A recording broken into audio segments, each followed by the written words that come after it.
Éliminatoire Coupe d'Afrique des Nations 2023, la RDC sera reçue par les Gabon le 18 juin prochain. La liste tant attendue de Sébastien Desabre a été rendue publique et nous allons décortiquer cette préparation face au Gabon qui tient coûte que coûte battre la RDC pour se qualifier au prochain tour. Nous allons également parler de cette problématique de la Coupe du Congo qui sera organisée, je crois, au mois de juin avec ces mano à mano entre quinois, surtout les grands cadors du football RD congolais qui ont déjà libéré des joueurs, mais qui jusqu'à présent ne sont pas d'accord avec les Conors qui tient coûte que coûte pour organiser cette Coupe du Congo. Mais nous allons également parler de la journée internationale du vélo. Nous avons un expert ici, Serge Alinguindou, coordonnateur de la société GHS, qui fait son entrée sur ces plateaux pour une première. Mais on croit que ça ne sera pas une dernière fois. Mais vous pouvez déjà prendre le micro. Bonjour, fidèles téléspectateurs. Oui, nous ouvrons déjà les débats ce matin. Bonjour, monsieur Serge. Bonjour à tous. Vraiment, nous vous remercions parce qu'aujourd'hui, c'est la journée internationale du vélo.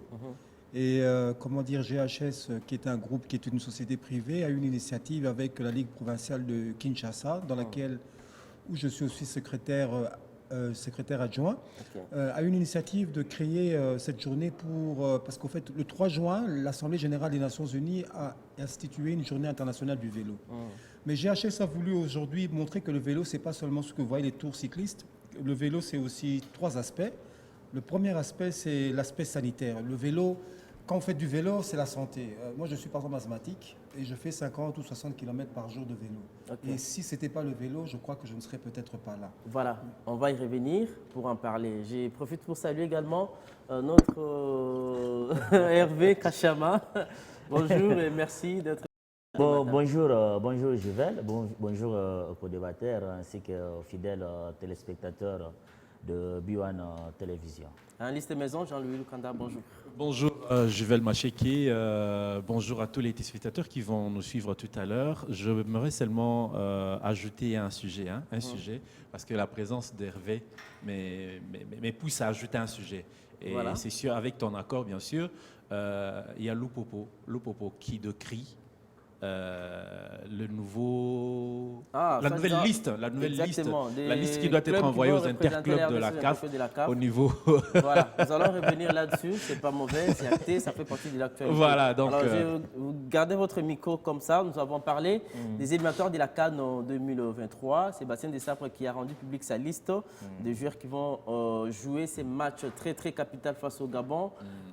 Avec les retours de Bolingui Mpangi, qui a fait son comeback, soi-disant pour remplacer et combler l'absence de Cédric Bakambu, est-ce que c'est une bonne idée du côté des Léopards? Bon, si c'était une merveilleuse idée, Bolingui Mpangi ferait partie de la dernière liste de Sébastien, le dernier match joué. Face à la Mauritanie. Oui, face à la Mauritanie. Mais comme il ne faisait pas partie de cette liste, avec l'absence de Bakambu qui a un carton rouge, normalement Sébastien doit trouver un palliatif. Donc, Bolingui Mpangi, c'est une deuxième solution pour moi, de Sébastien.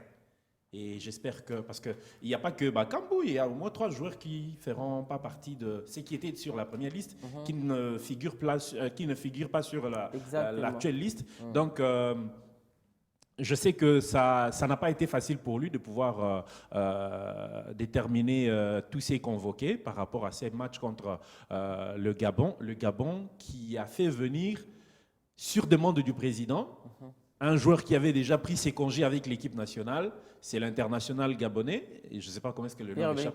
Voilà, Aubameyang, le président des moyens. Pas une petite équipe, même si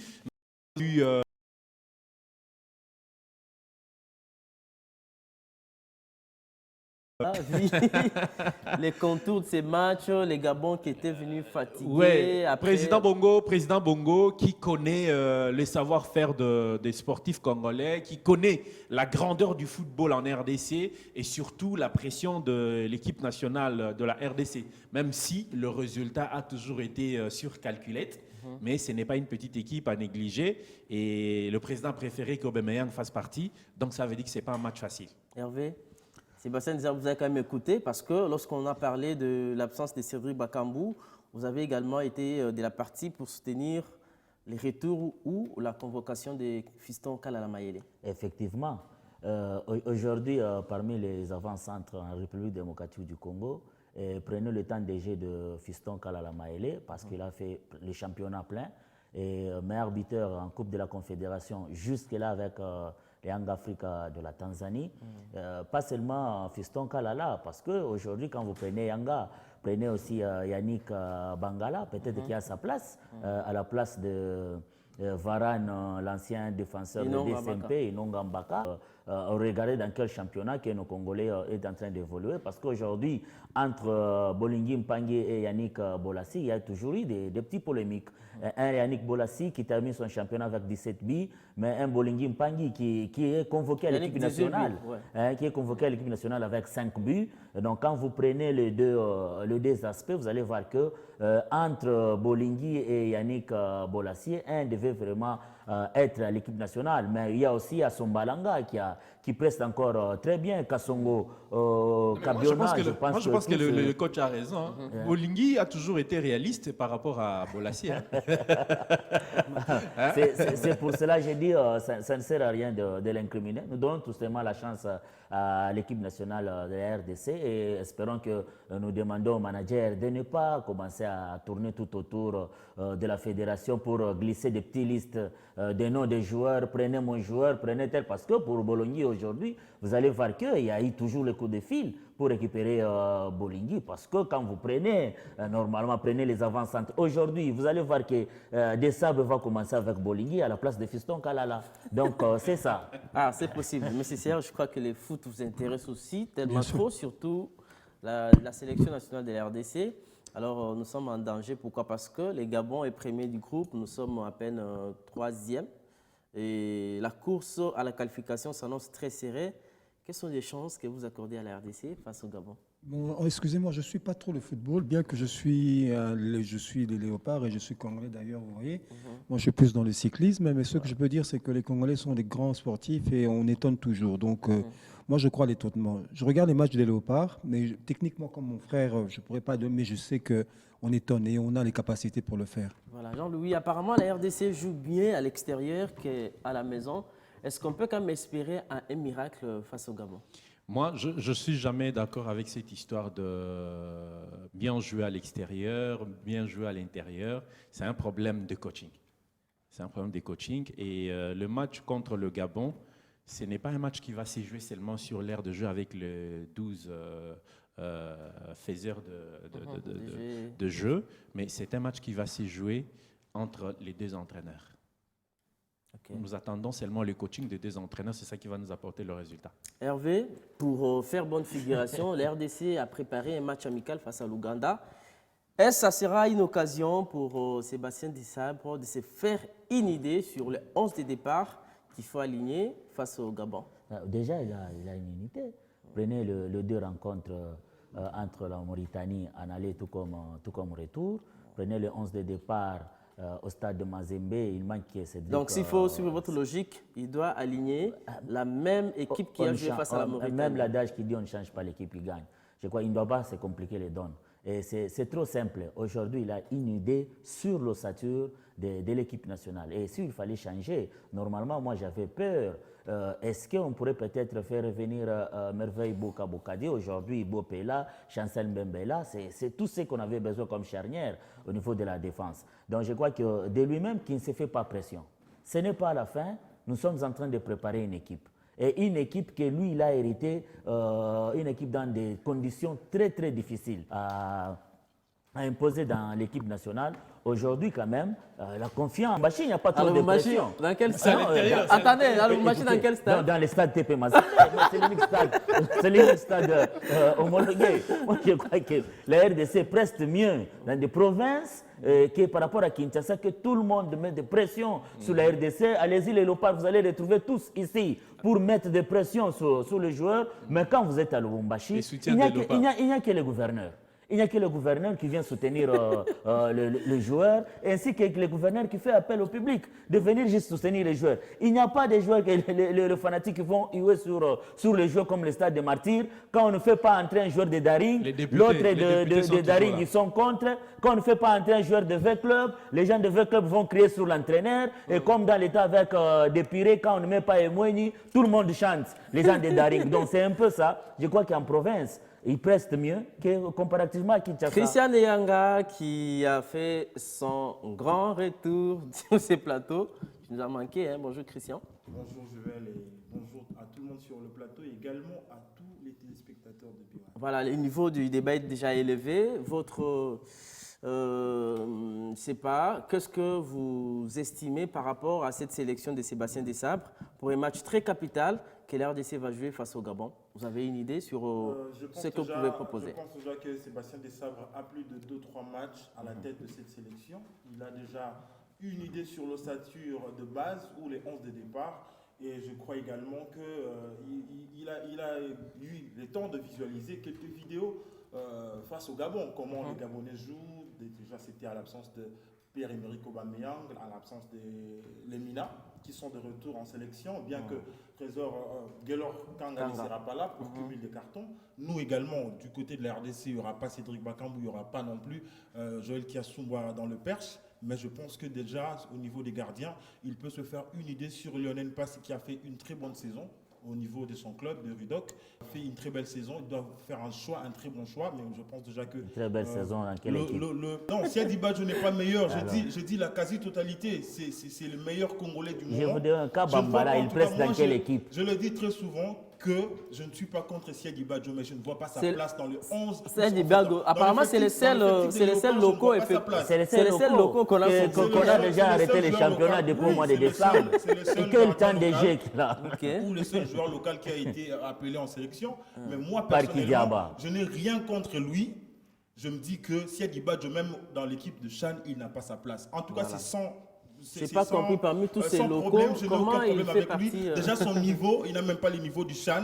Comment il s'est fait toujours convoquer au niveau... Non, mais c'est là où on doit demander à Kidiaba aussi d'être un peu... Donc c'est un peu bizarre, mais bon, c'est une sélection congolaise. On peut toutefois être derrière tout le monde. On doit être derrière cette sélection pour essayer un peu de les appuyer, pour gagner les Gabons. Ça ne sera pas facile, c'est vrai.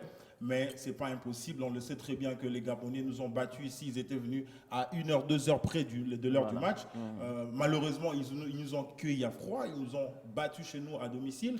Et on doit tenir compte aussi de ces éléments-là. On ne peut pas seulement se dire qu'on va battre le Gabon.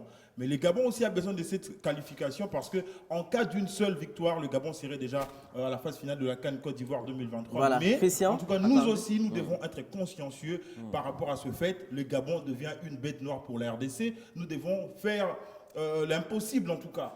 Nous devons vraiment mouiller le maillot pour essayer un peu de venir à bout de cette sélection, bien qu'à Franceville, le Gabon ne perd jamais. Bon, ce sont des faits. C'est vrai que le match se suit, mais ne se ressemble pas. On ose croire que la RDC peut être à la hauteur. Parlant de Bameyang, voilà, en mesure de faire un knock-down. Merci. Même si les retardataires ont toujours eu tort, je crois que ça ne sert à rien de monopoliser la parole. Voilà, parlant de Bameyang, oui. j'aimerais qu'on parle beaucoup plus sur son temps de jeu également avec Chelsea. Il a toujours été sur les bancs. Le Barça. Est-ce que ça fait peur avec cet état d'esprit, avec cet état physique? Bon, parce qu'il n'a pas joué à Chelsea, il faut le dire. Au Barcelone. Oui, je pense Non, présentement, il est prêté à Chelsea. je crois que ce qui compte d'abord, c'est le mental. C'est le mental, c'est un grand joueur. Dans tel stade pareil, dans des stades pareils, je crois que de lui-même, il s'est dit en tant que leader de l'équipe nationale, je dois amener mon équipe où. Donc tout ça, ça pose encore... ça ne va pas poser problème au niveau de grands joueurs. Mais la question, je me demande, l'Esdras Kabamba, il presse dans quelle équipe? Et aujourd'hui, quand l'Esdras il presse dans quelle équipe? Et vous vous rendez compte que l'histoire de la RDC, le meilleur gardien sont toujours ceux-là qui évoluent au pays. Et depuis les Kalala Robert, les Kalambaï, aujourd'hui les Mayala, les Kidiaba, les Paulin Tokala, ce sont ceux-là qui restent au pays. Ben, nous allons demander maintenant à ces anciens gardiens-là, parce que tous sont préparateurs de gardiens. Comment se fait-il qu'en RDC aujourd'hui, on n'arrive pas à nous produire de bons gardiens? Bon, je me demande, parce qu'aujourd'hui, Mazembe, Munkoro, c'est un Malien. Lupopo, avec le Camerounais qui était chez V Club, Omosola. Vous prenez V Club, c'est un Burkinabé, donc c'est-à-dire. Bref, donc c'est-à-dire le travail entre Robert Kidiaba, Paulin Tokala et. Voilà, mais c'est une académie de gardiens, ça nous produit combien de gardiens? Aujourd'hui, ça n'apporte à rien. Donc ça n'apporte à rien. Je crois que ça fait sujet d'un débat. Parce qu'on ne sait pas là où on doit détecter un bon gardien. Peut-être la Ligue 2, on pourrait en trouver un bon gardien. Ça fait partie d'un débat, je crois qu'on va y revenir.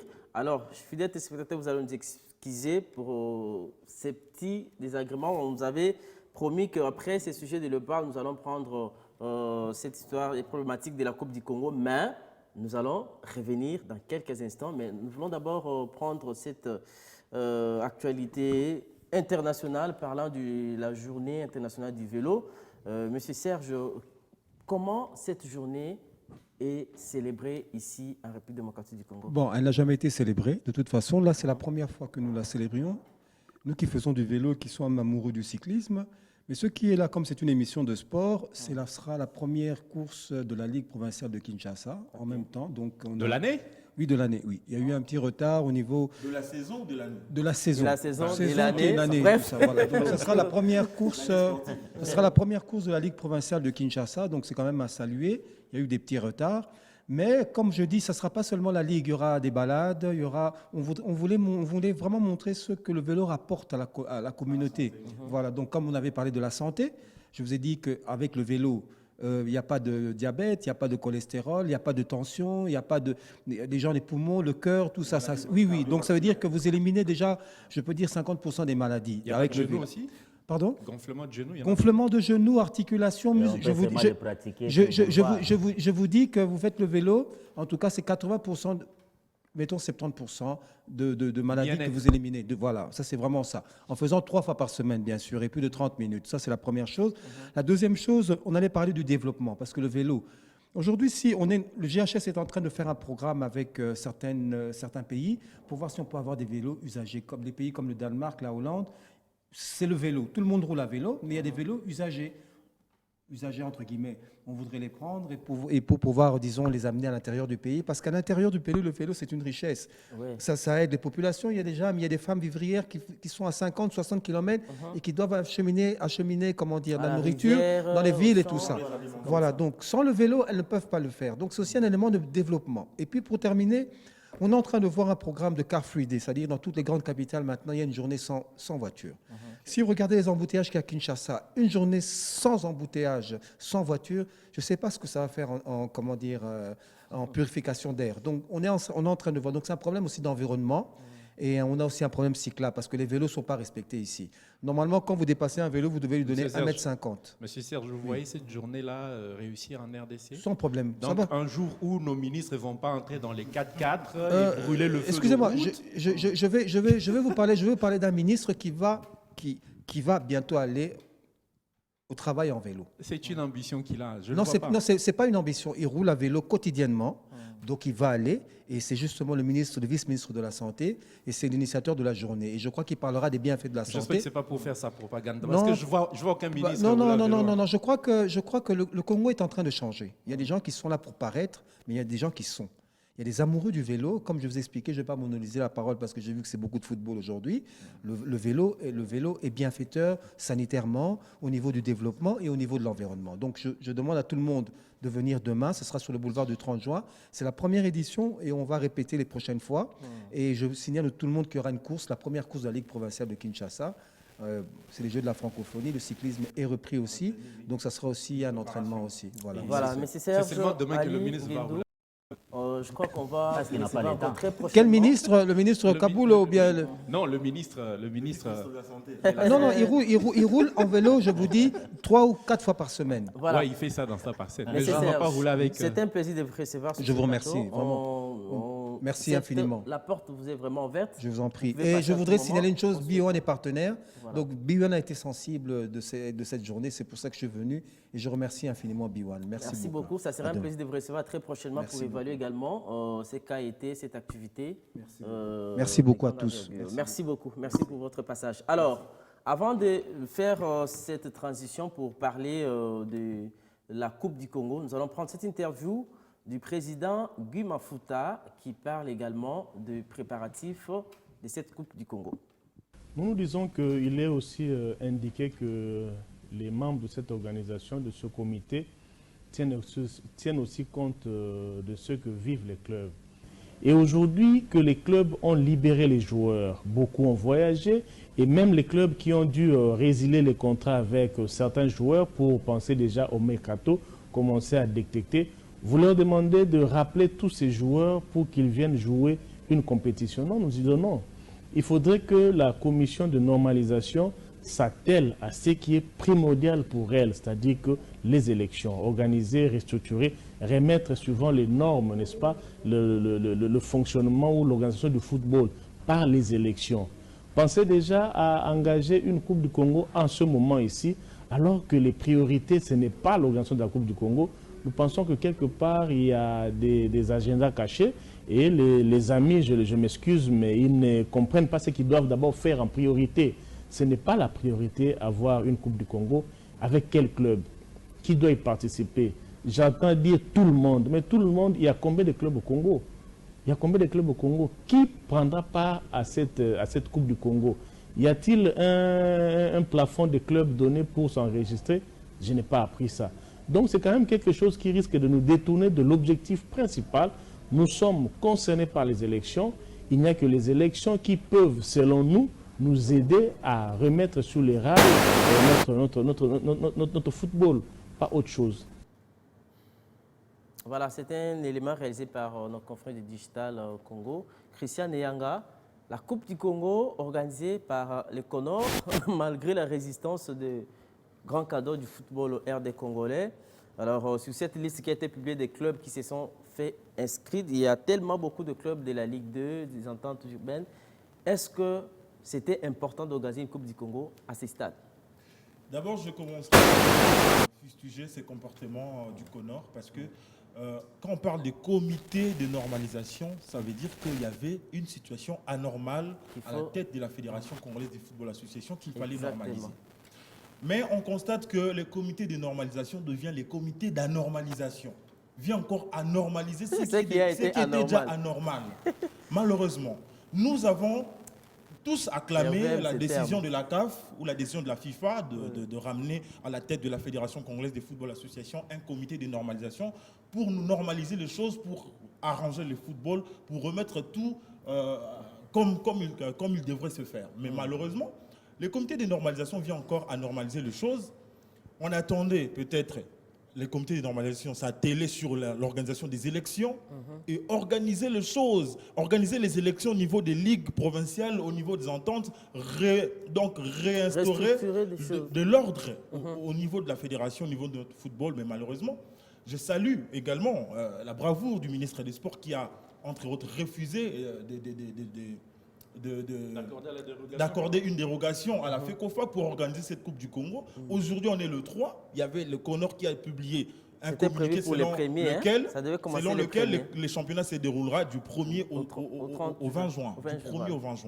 Alors c'était vraiment déplorable. Tout le monde l'a déploré parce que les clubs sont déjà en vacances. Il y a des clubs qui ont libéré leurs joueurs. Il y a des clubs qui ont résilié des contrats, qui ont libéré, qui n'ont pas voulu prolonger avec certains joueurs. Et vous demandez à ces clubs-là de s'enregistrer pour la Coupe du Congo. Je pense que c'est vraiment vouloir quelque chose et son contraire. Heureusement que le ministre a tapé le poing sur la table parce qu'il a voulu remettre tout à la normale parce que c'est vrai, le football congolais est en train de vivre une période de désordre total qui ne dit pas son nom. Et voilà, le ministre des Sports, en tout cas moi je salue cette décision, c'est une décision salutaire parce que Don Bosco est une équipe qui évolue en Ligue nationale de football, en Ligue 1, tout comme certains clubs qui sont repris sur cette liste. Ces clubs-là n'ont pas pu jouer pendant plus de 5 mois et vous demandez à ces clubs de s'aligner pour la Coupe du Congo, c'est pour quelle fin? Est-ce que vous pensez à la santé des joueurs?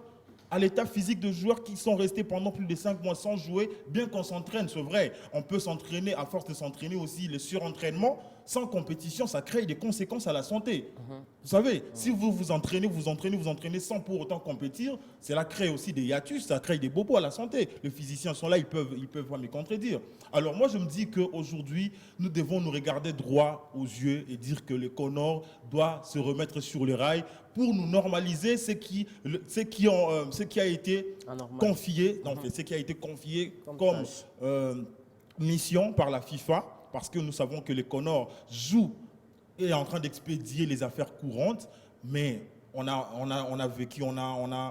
été informé de remplacements, on a été informé on appelle ça quoi, des nominations au niveau des équipes nationales de la RDC.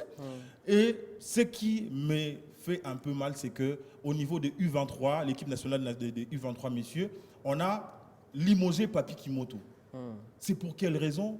C'est pour quel élément? Pendant que Papi Kimoto, à mon avis, Papi Kimoto, c'est vrai, les statistiques parlent en sa faveur. Papi Kimoto est le meilleur entraîneur local, le meilleur sélectionneur local de cette année, de ces 2 dernières années. Papi Kimoto a qualifié l'équipe nationale de U23 aux prochaines étapes de la compétition. Malheureusement, la RDC a été disqualifiée. Vous voyez, donc, moi je me demande c'est sur quelle base on l'a limogé. Voilà. Alors, je me pose aussi la question de savoir est-ce que le Conor est vraiment en train de normaliser le football congolais? En tout cas, la réponse, nous les avons déjà. Avec ces 2 premiers mois qu'ils ont eu à travers. Hervé, les Conor restent qu'avec 5 mois pour nous organiser les élections. Est-ce que c'était vraiment inscrit à l'ordre du jour? Je ne pense pas que la FIFA avait comme ça accordé ses mandats au Conor pour organiser des compétitions, en l'occurrence la fameuse Coupe du Congo. Bon, c'est ce qui est vrai, je vais là, ça fait mal. Dans ces pays de Lumumba, s'il n'y a pas de gens sérieux, l'université, ça ne sert à rien. Parce qu'aujourd'hui, ça ne demande pas les yeux de la tête pour comprendre certaines histoires. Et quand le Conor publie un calendrier de la Coupe du Congo, en connaissant que les équipes ont libéré les joueurs, c'était en connivence avec et la réunion de Conor et la réunion des dirigeants des clubs. Ce sont eux qui ont autorisé aux dirigeants des clubs de libérer des joueurs par rapport aux dépenses. Parce que ça fait 4 ou 5 mois que le joueur s'entraîne et le président continue toujours de donner l'argent de transport, l'argent des médicaments, l'argent à manger, que par contre, il n'y a rien comme compétition. Qu'est-ce qu'il faut? Voilà, il fallait libérer les joueurs. Et le peu d'argent qui était au niveau de la fédération, c'est cet argent que les dirigeants se sont dit, au lieu de continuer le championnat, vaut mieux d'arrêter, mais de commencer avant qu'on respecte seulement la date qu'on doit reprendre le championnat. Ils étaient ensemble. Mais comment se fait-il que cette main noire-là, des gens là qui aiment toujours être derrière les autres pour les montrer que c'est nous, le grand club au Congo, suivez ce que nous vous disons, parce que les Conor, il fallait bien les signifier qu'apparemment ils sont en train d'être nagés dans cette assiette-là de Mazembe. Parce que comment ça? Écoutez, c'est un grand club. Laissez-moi le temps. Oui. Parce que comment se fait-il qu'on se met d'accord? Et par après, on retrouve l'équipe de Don Bosco sur la liste des équipes qui vont jouer la Coupe du Congo. Voilà, donc c'est-à-dire qu'il y a quelque chose qui cloche. Parce que c'est pratiquement impossible. Ça va se faire comment? Et ça va se passer comment? Donc c'est-à-dire, les Conor et les gens de Mazembe, ils étaient déjà d'accord. Ils savaient de ce qu'ils devaient faire pour permettre à Don Bosco de rejoindre la Coupe du Congo et les autres seront en distraction. C'est pour cela, le comité de Lupopo a dit ceci, ça ne passe pas. Dans les cas contraires, bon, Lupopo, on observe une année blanche, comme eux-mêmes ont voulu le préférer de prendre cette saison comme une année blanche avec toutes les dépenses que le président des clubs ont fait par rapport vraiment au transfert des joueurs, par rapport au déplacement des joueurs, par rapport à tout ce qu'on a mis. Alors le Conor n'a pas voulu respecter et honorer juste même, donner même l'importance au président de club par rapport aux dépenses, juste pour respecter le classement. Dans ce classement-là, parce que le nom de Mazembe ne figure pas, le Conor, comme tout le monde est dirigé par Kitenge, donc ils veulent assez qu'on puisse changer les choses. Non, ça, ce n'est pas du tout sérieux. Ce n'est pas du tout Nous sérieux. devons laisser le football. Il ne faudrait pas amener les basketteurs au football. Donc, nous devons laisser le football aux footballeurs. Donc, il fallait éviter des histoires parce qu'ici, ça ne demande pas l'université. Il faut seulement se mettre et réfléchir. Ayez cet esprit de l'humanisme. Donc, il faut être quand même humain. De comprendre parce que tu ne peux pas engager tes dépenses inutilement comme ça. Donc, quand vous ne prenez pas sa condition, aujourd'hui, Kaboul qui demande, non, je ne donne pas la dérogation. Quand la Coupe du Congo des dames, là, se joue à Lubumbashi, ils sont ordonnés. Et qui a donné la dérogation? Ils sont ordonnés. Donc, quand les championnats provinciaux continuent encore de se jouer au niveau de l'ICACI, lui, il ne savait pas. Donc, ça dit tout ça, il ne va pas. Qu'il ne laisse que lui aussi, hein. Cette tendance-là de Mazembe, il doit cesser. Il est déjà ministre, il doit quitter dans ça. Merci donc, beaucoup. Il doit être au milieu. Merci à vous, C'est le secrétaire général, je crois, de Alési Léloba. Jean-Louis, est-ce que les Conors est en train de décevoir? Oui, moi je crois que le Conor a ouvert une porte qui a permis à ce que tous ceux qui militaient contre l'implantation, bien sûr, de ce comité puissent pouvoir s'exprimer et avoir la matière à pouvoir les combattre. Pourquoi? Parce que je crois avec l'arrivée du Conor, avant qu'il soit installé, il y a des gens qui demandaient à ce qu'on puisse laisser le temps au comité de la FICOFA qui était là avec Chimanga de pouvoir achever, terminer sur tous les matchs, les matchs de l'OBA. Il nous restait 3 journées. Mais la FIFA a tapé du poing sur la table.